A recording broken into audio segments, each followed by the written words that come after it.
This is our museum's printing and newspaper history exhibit, which covers a great deal of material in a fairly small space. We touch on the history of printing from Gutenberg onward, but with an emphasis primarily on the period of time when printing was done from metal type.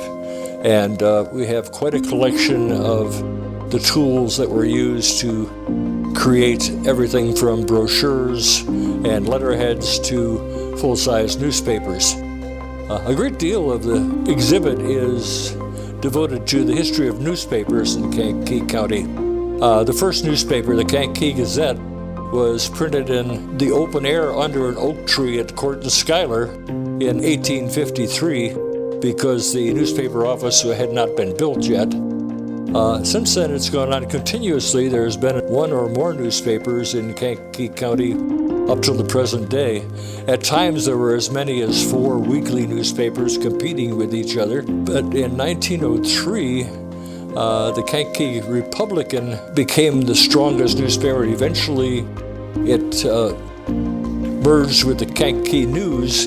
So the Republican News ran from about 1931 to 1945, when a different nameplate, they were both acquired and the name changed to the Kankakee Journal.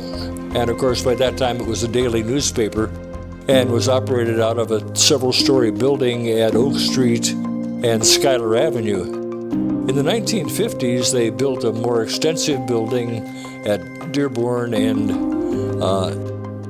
Merchant Street, in which they operated until about a year or two ago when they shrunk down the operation and jobbed out their printing and so forth. All of the devices and items in this exhibit came from local sources, whether it was the newspaper or the small printing press next to me, which was from a small job shop where they printed such things as letterheads, brochures, advertising pieces, and so forth.